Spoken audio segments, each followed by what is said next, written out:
تو ہمارے پاس اللہ موجود ہے، تو پھر ٹینشن کس بات کی بھائی؟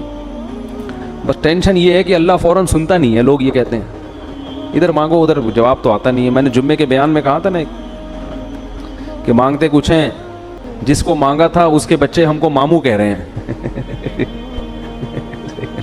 تو لوگ کہتے ہیں دعائیں قبول کہاں ہوتی ہیں؟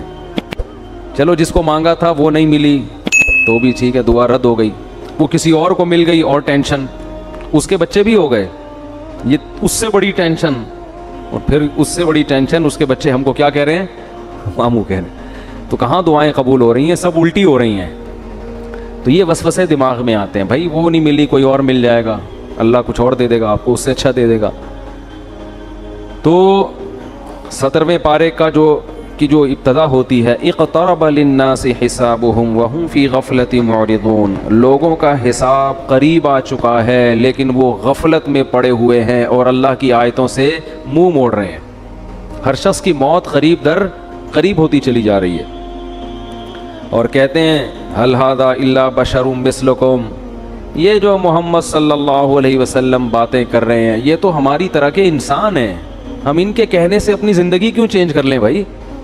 کتنی عجیب عجیب دعوے کیے ہیں نا جو پوری دنیا میں کوئی بھی نہیں مانتا. جو بھی آپ کو نہ ماننے والوں میں کہ تم مر کے مٹی ہو کے ختم نہیں ہوتے، تم زندہ ہوگے، حساب و کتاب دینا ہے، تو یہ بہت بڑا دعویٰ ہے. تو اللہ فرماتے ہیں لوگ کہتے ہیں کہ یہ بشر ہیں تمہاری طرح کے، افتأتون السحر، اے لوگو تم اس جادوگر کی پیروی کرتے ہو. یعنی محمد صلی اللہ علیہ وسلم کو کیا کہتے تھے؟ جادوگر. وانتم تبصرون، تم تو بصیرت رکھتے ہو.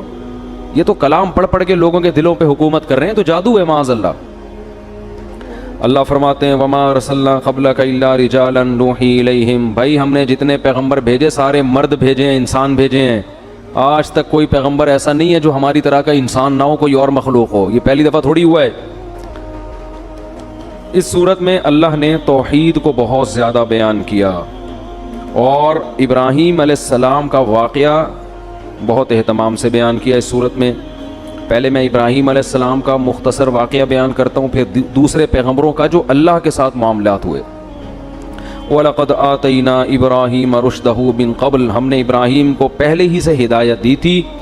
ابراہیم اپنے والد اور اپنی قوم سے کہنے لگے مَا هَذِهِ التَّمَاثِيلُ الَّتِي أَنْتُمْ لَهَا عَاكِفُونَ، یہ کیا تصویریں ہیں جن کے سامنے تم ہر وقت مستنڈے بنے ہوئے بیٹھے رہتے ہو. مستنڈے کا لفظ میں استعمال کر رہا ہوں، ایسے گردن جھکا کے ان کے ادب احترام میں بیٹھے رہتے. تصویروں میں ایسے ہی ہوتا ہے نا، لوگ اپنے پیروں کی تصویریں لگاتے ہیں، بت بھی ایک تصویر ہی ہوتی ہے.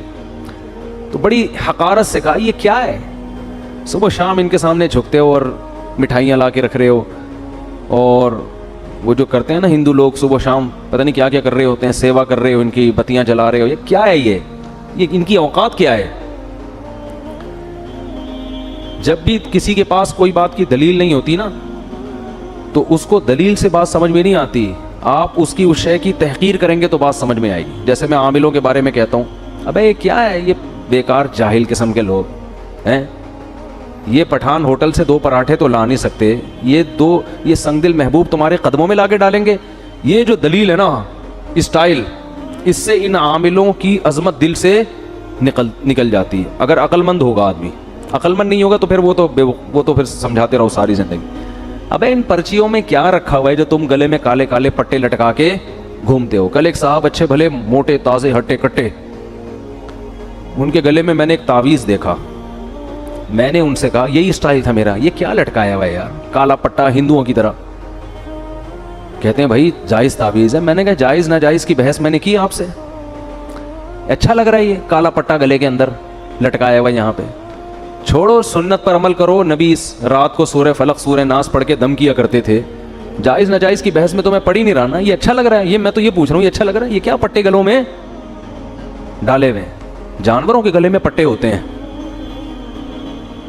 یا مشرکوں کے گلے میں پٹے لگتے ہیں، وہ کالے دھاگے نیلے دھاگے. لوگوں کو دیکھا ہوگا نا اپنے انگوٹھے پہ الگ دھاگا باندھا ہوا ہے، ادھر الگ دھاگا، ادھر امام ضامن، ادھر کچھ ادھر کچھ. او بھائی نیٹ کلین سیدھے سادے گھومو، کوئی ٹینشن ہو اللہ سے دعا مانگو، ختم. اور سنت کو فالو کرو. سنت میں کیا ہے؟ رات کو سونے سے پہلے 4 قل پڑھ کے دم کر لیا، آیت الکرسی پڑھ لی، سورہ بقرہ کا آخری حصہ پڑھ لیا، بس. اب بھی اگر جن آ رہا ہے تو اس کا مطلب یہ ہے کہ وہ جو ہے نا اب آئے گا لازمی. وہ جن نہیں ہے, وہ کوئی اور چیز ہے, وہ ٹھیک ہے نا.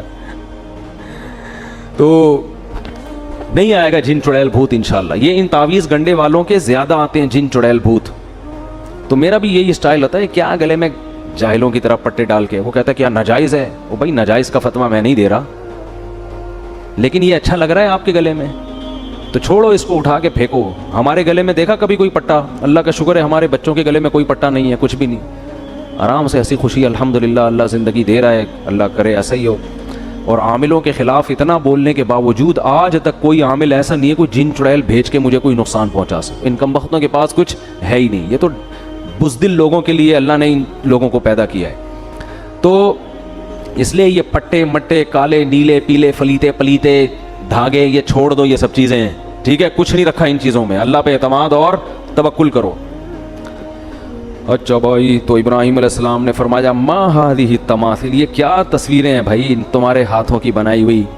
تو قوم جواب میں کہنے لگی کہ وجدنا آباءنا لہا عابدین, بھائی ہماری پرمپرا ہے یہ. آپ ہندوؤں سے کہیں نا ان بتوں کی کیوں عبادت کرتے ہو, تو وہ جواب میں کہتے ہیں بھائی جب ہم ہندو گھر میں پیدا ہوئے ہیں تو ہمارا خاندان اور ہمارا مذہب ہمیں گاڈ کی طرف سے کیا ملا ہے, یہی ملا ہے, تو اللہ ہم سے اسی پہ خوش ہے. یہ دلیل درست نہیں ہے. ایک عیسائی نے سے میں نے پوچھا یار تم کیوں اس مذہب کو فالو کرتے ہو؟ اس نے کہا کہ اگر اللہ کو مجھے مسلمان بنانا تھا تو اللہ مجھے مسلم گھر میں پیدا کر دیتا. جب اللہ نے مجھے کرسچن پیدا کیا ہے اس کا مطلب وہ اسی پہ خوش ہے. میں نے کہا اچھا بھائی. میں نے کہا اس کا مطلب ایک آدمی چوری کرتا ہے, آپ اس سے کہتے ہو کہ چوری کیوں کرتے ہو؟ وہ کہتا ہے میرا خاندان ہی چور ہے. میں کس گھرانے میں پیدا ہوا؟ چوروں کے گھرانے میں.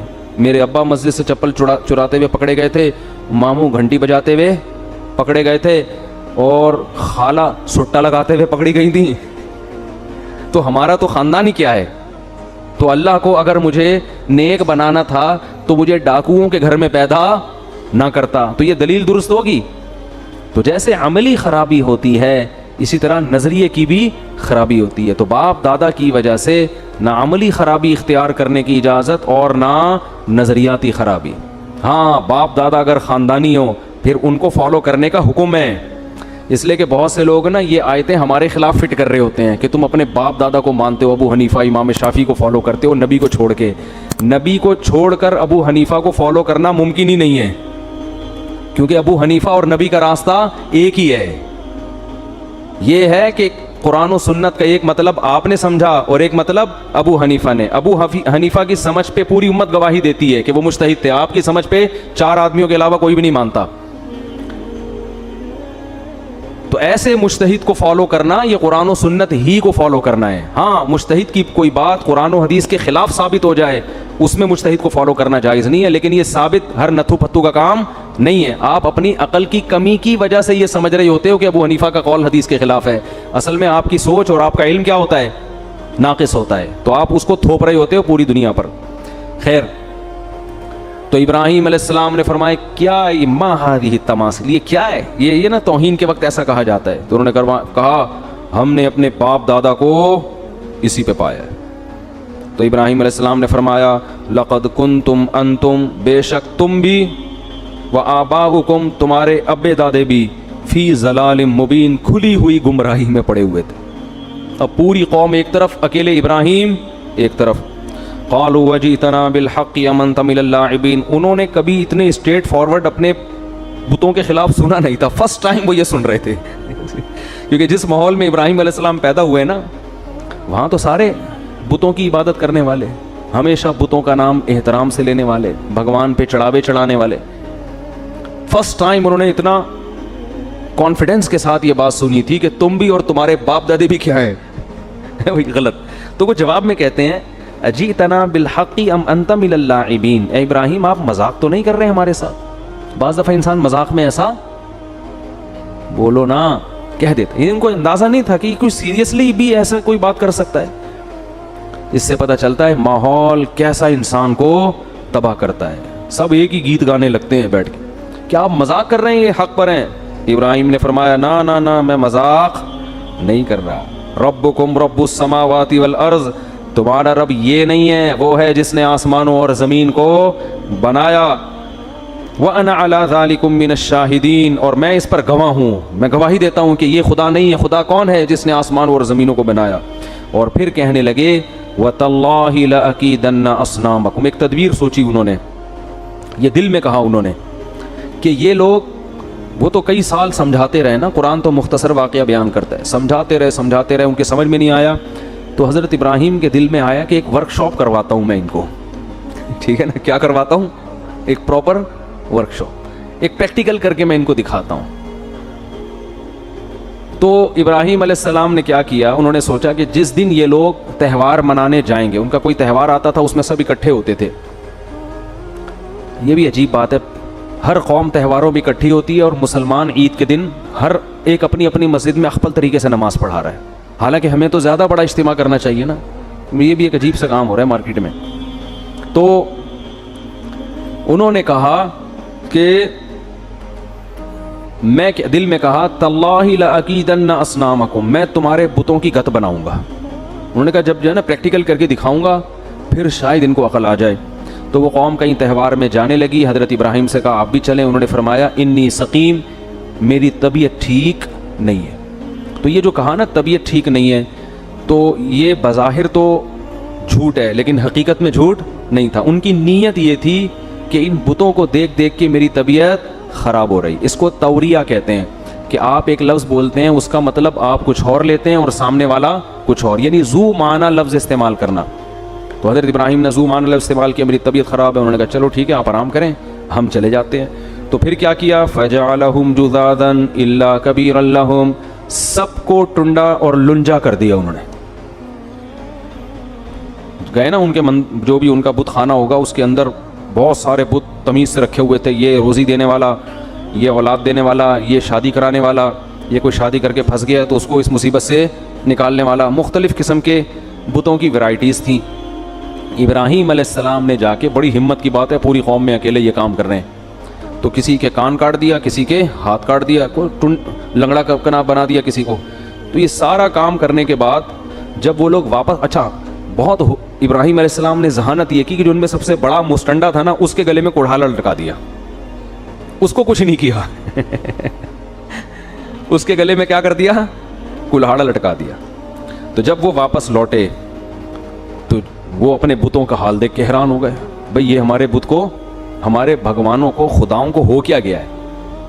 تو کہنے لگے من فعل ھذا بآلہتنا انہ لمن الظالمین، جس نے ہمارے خداؤں کے ساتھ یہ حرکت کی ہے وہ بہت بڑا ظالم ہے. اب کس نے کی ہے؟ قالوا سمعنا فتى یذکرہم، لوگوں نے کہا ایک نوجوان ہے جو اکثر ان کا تذکرہ، برا تذکرہ کرتا رہتا ہے. ایک دن کہہ رہا تھا یہ کیا تم لوگوں نے رکھے ہوئے ہیں عبادت کے لیے. یقال لہ ابراہیم، اس کا نام کیا ہے؟ ابراہیم. اسی نے کیا ہوگا، اور تو کوئی برا بھلا بولنے والا نہیں ہے. قالوا فاتوا به علی اعین الناس، لوگوں نے کہا کہ سب کے سامنے اس کو لے کر آؤ تاکہ سب کے سامنے جرم کا اعتراف کرے وہ. قالوا اانت فعلت ھذا بآلہتنا یا ابراہیم، کیا آپ نے اے ابراہیم ان بتوں کے ساتھ یہ کیا ہے؟ ایک کی آنکھ غائب ہے، ایک کی ناک پتہ نہیں مارکیٹ سے شارٹ ہو گئی ہے، ایک کا گھٹنا تلاش کر رہے ہیں، تلاش کرنے کے باوجود نہیں مل رہا، پتہ نہیں کدھر گیا ہے. تو آپ نے کیا یہ؟ حضرت ابراہیم نے فرمایا بل فعلہ کبیرہم ھذا، یہ جو ہے نا یہ جو سب سے بڑا نہیں ہے، چپ کر کے آرام سے مستنڈا بنا ہوا بیٹھا ہوا ہے، جس کو کچھ بھی نہیں ہوا اور کلہاڑا بھی اسی کے گلے میں، اس نے کیا ہے. فاسألوہم، اور جن کے ساتھ ہوا ہے نا ان سے پوچھو، وہ سب اسی کا نام لیں گے. جن کے ساتھ یہ کچھ ہوا ہے بھائی، جو زخمی ہوئے ہیں وہ زخمی خود بتائے گا کہ ہمارے ساتھ یہ کس نے کیا ہے. تو سب ایک ہی کا نام لیں گے، ان سے پوچھ کے دیکھو، سب بتائیں گے اس نے کیا ہے.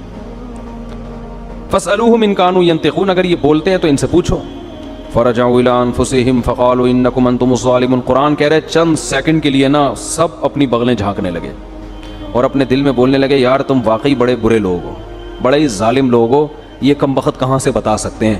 تو ان کا ضمیر ان کو ملامت کرنے لگا کہ کیا پتھروں کو تم نے خدا بنا کے رکھا ہوا ہے جو کم بخت بول نہیں سکتے. تھوڑے دیر کے لیے تو ان کو یہ احساس ہو گیا، اور حضرت ابراہیم کا مقصد بھی یہ تھا. ثم نکسوا علی رؤوسہم، پھر پلٹے اور کہنے لگے لقد علمت ما هؤلاء ينطقون ابراہیم آپ کو پتہ ہے یہ بول نہیں سکتے.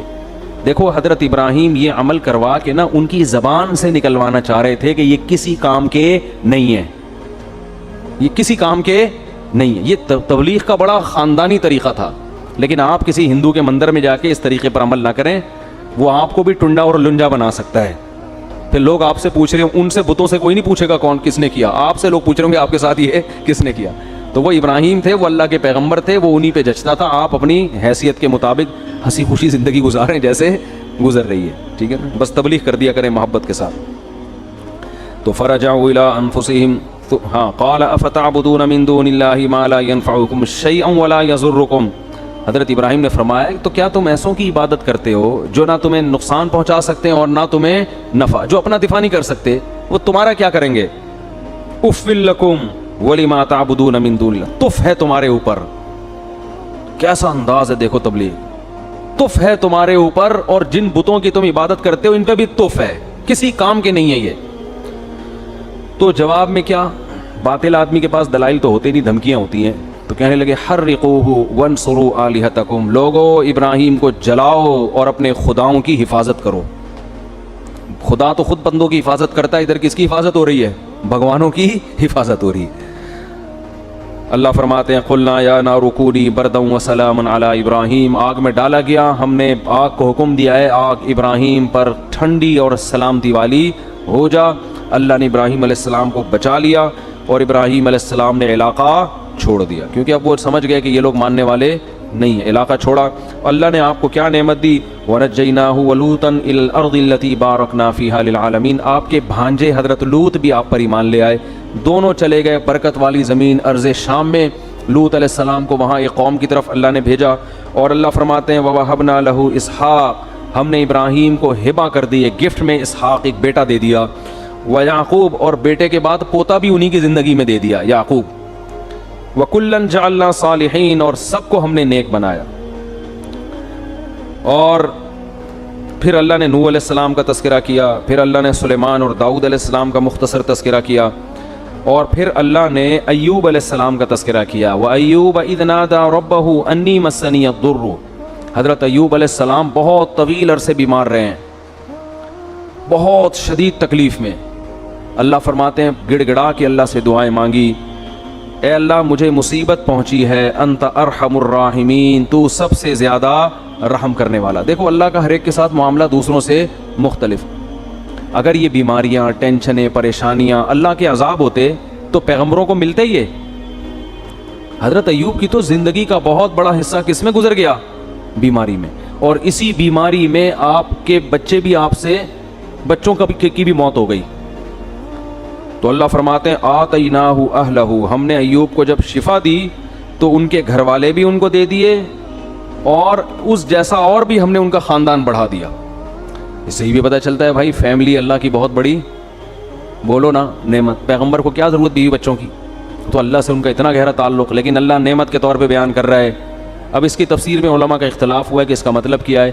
یا تو وہ مر گئے تھے اللہ نے زندہ کر دیا, یا اور کوئی دوسرا خاندان بڑا دے دیا, اولاد میں خوب اللہ نے ان کے برکت دے دی. تو قرآن سے پتہ چلتا ہے کہ بڑا خاندان, زیادہ بچے, یہ اللہ کی طرف سے آزمائش نہیں ہے بلکہ اللہ کی طرف سے نعمت ہے. یہ پیغمبروں کو آزمائشوں کے بعد ملی ہیں یہ چیزیں نعمت کے طور پر. اللہ فرماتے ہیں وَأَدْخَلْنَاهُمْ فِي رَحْمَةٍ وَظَنُّونِ إِذْ ذَهَبَ مُغَاضِبًا, اور مچھلی والے کا بھی تذکرہ کریں, انہیں بھی ایک پریشانی آئی تھی, وہ اللہ سے ناراض ہو کے چلے گئے.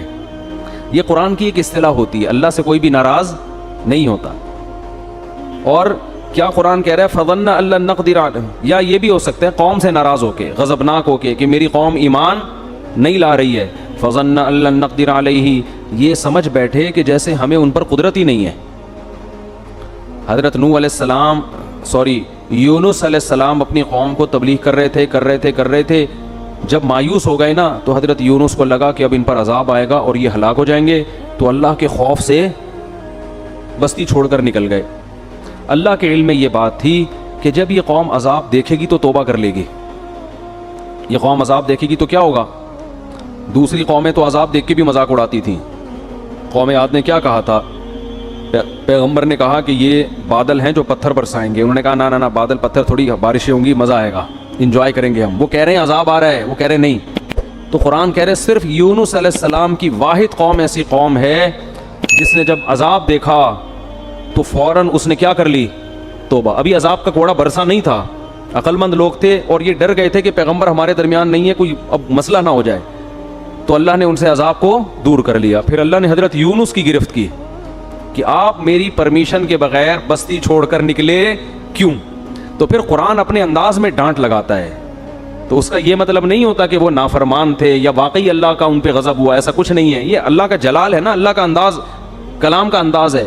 اللہ فرماتے ہیں یونس یہ سمجھے اللہ نقدر علیہ کہ ہم ان کو پکڑ ہی نہیں سکیں گے, حالانکہ یونس ہرگز ایسا نہیں سمجھے. اگر وہ ایسا سمجھتے تو وہ تو اسلام سے خارج ہو جاتے نا, لیکن عمل سے ایسا لگ رہا تھا گویا وہ یہ سمجھ رہے ہیں کہ ہم ان کو پکڑیں گے نہیں اس پہ. اس لیے علماء ان آیات کی تعویل کرتے ہیں دوسری آیات کی روشنی میں, یہ آیتیں اپنے ظاہر پر نہیں ہوتی. تو اللہ فرماتے ہیں پھر کیا ہوا, سمانگ لگانی پڑی. اور وہ کیسے, یونس علیہ السلام جب گئے نا تو کشتی میں وزن زیادہ ہو گیا اور کشتی ڈوبنے لگی. تو وہاں لوگوں نے کہا کہ کوئی شخص ہم میں ایسا ہے, کوئی غلام اپنے مولا کی پرمیشن کے بغیر بھاگا ہے, تو قرآن دازی ہوگی, جس کا نام آیا اس کو سمندر میں چھلانگ لگانی پڑے گی تاکہ دوسرے لوگ بچ جائیں. تو نام کس کا آیا, یونس علیہ السلام. کیا آزمائش ہے یار, ساری زندگی تبلیغ کی ہے بھائی. یعنی میں آج کل دینداروں کی بات کر رہا ہوں کہ جو نماز پڑھتے ہیں, روزہ رکھتے ہیں, کہتے ہیں یار ہم تو اتنے نیک لوگ ہیں, نہ کبھی. پرسوں کیا ہوا, میں آپ کو دلچسپ واقعہ سناؤں. میں کسی کام سے صدر کی طرف رات کو جا رہا ہوں 2 بجے, راستے میں ہوٹل میں ہم نے کہا کہ چلو کھانا کھاتے ہیں, بھوک بہت سخت لگ رہی تھی, کھانا نہیں کھایا ہوا تھا. تو ہوٹل میں جب میں بیٹھا تو ایک صاحب آئے, گھنٹہ انتظار کیا نا میرا انہوں نے کہ یار اب کھانا کھاؤ, تو میں نے آپ سے ایک سوال پوچھنا, اور بڑی عقیدت میں نے کہا چلو بیچارے اتنی دیر سے بیٹھے ہوئے ہیں, کھانا ہم نے تسلی سے کھایا, آ کے مجھ سے ملے, السلام علیکم. وعلیکم السلام, خیریت سے ہیں جی, الحمدللہ. بڑی خوشی ہوئی, میں نے کہا ماشاء اللہ. کہتے ہیں ایک سوال پوچھنا ہے آپ سے. یہ کوئی غیبت کی بات نہیں ہے, نہ کوئی اس میں ٹینشن کی بات ہے. مجھے کہنے لگے کہ میں ساری زندگی ایمانداری سے میں نے ملازمت کی ہے, کبھی کسی کا 1 روپیہ نہیں دبایا, لیکن میرے پاس اتنی غربت ہے کہ میرے پاس گھر جانے کا کرایہ بھی نہیں ہے. تو یہ ایماندار لوگوں کے ساتھ ایسا کیوں ہوتا ہے؟ اور مجھے اس سوال کا صحیح جواب چاہیے. میں نے کہا بھائی بعض دفعہ ہوتا ہے, اللہ کی طرف سے آزمائش ہوتی ہے, عموماً تو ایسا نہیں ہوتا, ایماندار لوگوں کے مال میں اللہ برکت دیتا ہے, لیکن کبھی کبھار اللہ کی طرف سے آزمائش بھی آتی ہے اور بے ایمان لوگ ترقی بھی کر جاتے ہیں. پھر میں نے مثال دی سابق صدر کی, میں نے کہا ایمانداری کا عالمی ریکارڈ قائم کیا ہے, مگر آپ دیکھو پیسہ ہے کہ آیا ہی چلا جا رہا ہے. آئے پوری اسٹیل میں 1 چمچ اسٹیل کا کھا سکتے ہیں آپ, ہیں بھائی, 1 چمچ ہم اسٹیل کا چبا نہیں سکتے, اور بعض لوگ پوری اسٹیل ملے کھا گئے ہیں. تو میں نے کہا دیکھو یہ تو اللہ کی طرف سے. مجھے کہتے ہیں جواب درست نہیں ہے, کہتے ہیں آپ کے جواب سے میں بالکل بھی مطمئن نہیں ہوا. پھر میں نے یہ بات ان کو سمجھا, کہہ رہے ہیں آپ کے جواب سے میں بالکل مطمئن نہیں ہوا, السلام علیکم, آپ جا سکتے ہیں. میں نے کہا بھائی میرے پاس تو یہی جواب تھا, وعلیکم السلام, اپنا خیال رکھیے گا. خیر انہوں نے مجھ سے معذرت بھی کی کہ اگر آپ کو تکلیف ہوئی تو معذرت چاہتا ہوں.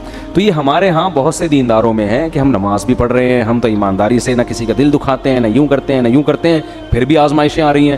تو بھائی یونس علیہ السلام کو دیکھو, ساری زندگی تبلیغ کی ہے اور نکلے بھی اللہ کے خوف سے. یعنی اس لیے نہیں کہ تبلیغ چھوڑ کے معاذ اللہ بھاگ رہے ہوں, بھائی اللہ کا عذاب نہ آ جائے. تو اللہ کا عذاب تو ایسی چیز ہے کہ اس سے تو بھاگنا ہی چاہیے, لیکن نتیجہ کیا نکل رہا ہے, نام کس کا آ رہا ہے قرآن دازی میں. حضرت یونس کو تو سوچنا چاہیے تھا کہ اللہ جب میں تیری ساری زندگی میں نے تبلیغ کی ہے اور اب عذاب آ رہا ہے تو میں بھاگ رہا ہوں, تو کنوینس کا انتظام کس کے ذمہ ہے بھائی. اے اللہ کم از کم بائی روڈ کا انتظام کر دے, یا بائی ایئر کا انتظام کر دے, یا شپ کا کوئی انتظام کر دے. یہ انتظام تو تیرے ذمہ. اپنے کرایہ خرچ کر کے میں کشتی میں بیٹھ رہا ہوں اور وہ کشتی کیا ہو رہی ہے, ڈاما ڈول ہو رہی ہے. تو اس وقت ان کو خیال آیا ہوگا کہ کشتی میں ڈوبنے کا خطرہ ہے, کوئی بات نہیں, دوسرا کوئی بندہ یہاں سے اترے گا, ہم تو بچیں گے, کیونکہ ہم تو اللہ کے پیغمبر اور بہت نیک. عجیب بات, کسی کا نام نہیں آ رہا. نام بھی کس کا آیا ہے, یونس. تو اب جب نام آیا تو بھی اللہ سے شکایت نہیں کہ یہ کیا ہو رہا ہے میرے ساتھ. کنوینس کا اللہ نے کوئی انتظام بھی نہیں کیا پراپر ہے بھائی, اور ایسی کشتی میں بٹھوا دیا جو اب کیا کر رہی ہے, ڈوب رہی ہے. اور اللہ نے تو مجھ سے بڑے بڑے وعدے کیے تھے, اور اب اتنے درجنوں لوگوں میں نام کس کا آ رہا ہے, میرا. کچھ بھی نہیں ہے.